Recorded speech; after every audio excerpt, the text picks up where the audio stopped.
Sunderland Point in Lancashire is the location of our story. Today it is a quiet, tranquil peninsula with a thriving, close-knit community of young and old residents. Unknown to many, this spot of astounding beauty was once the subject of an extraordinary merchant history for hundreds of years.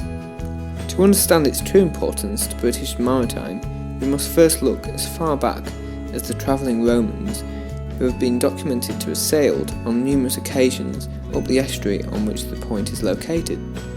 It will come as no surprise that frequently their boats would be moored up on the sandy beaches in preparation for their trading in the local city of Lancaster.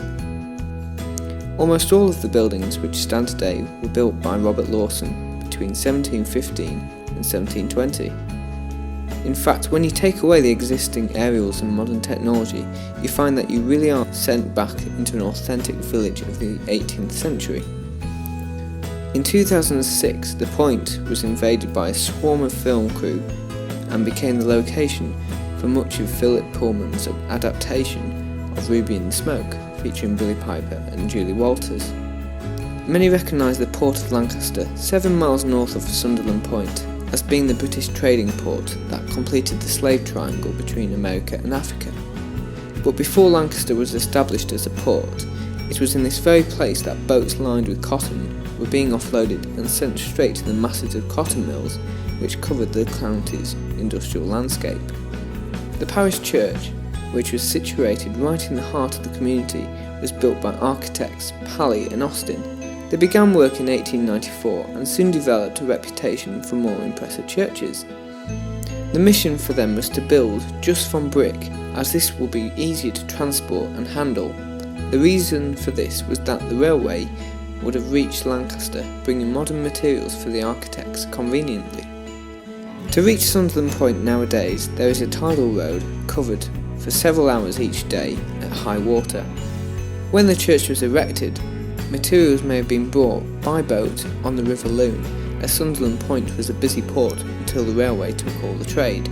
Handling bricks on and off horse-drawn carts would have been far easier than stone. Services are fortnightly and constantly contend with the unpredictability of the tide. However, for civilians, this issue has just become a way of life.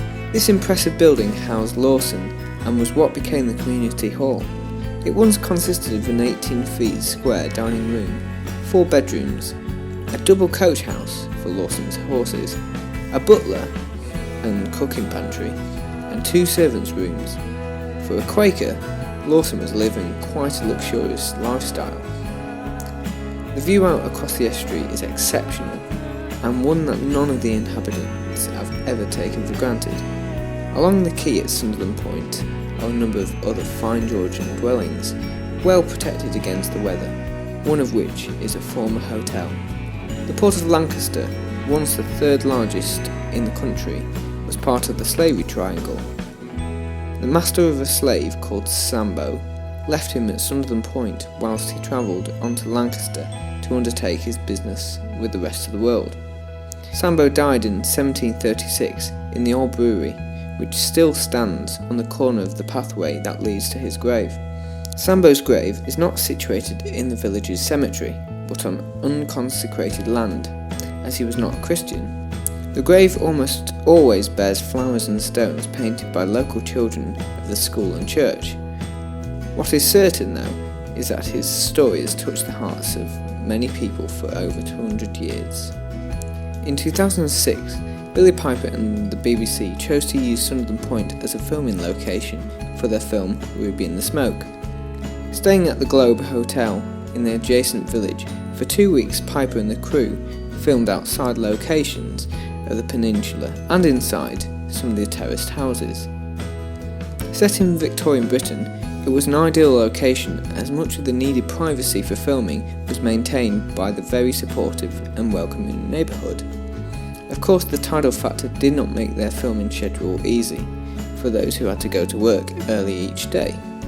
The film was a terrific success which brought to the forefront Matt Smith, who went on to be the Doctor for BBC Doctor Who, of which Piper was co-starring also whilst filming went underway on the point.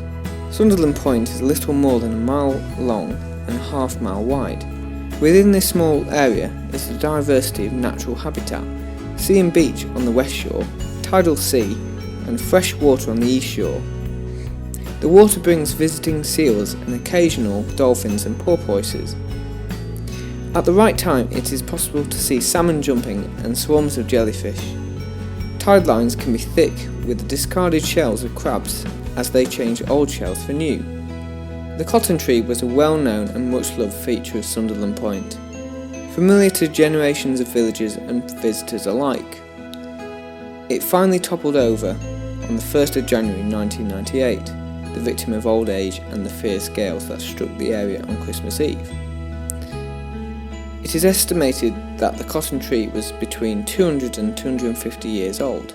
According to popular belief, the cotton tree grew from a seed imported here in a bale of cotton, although the tree was not grown from a cotton seed.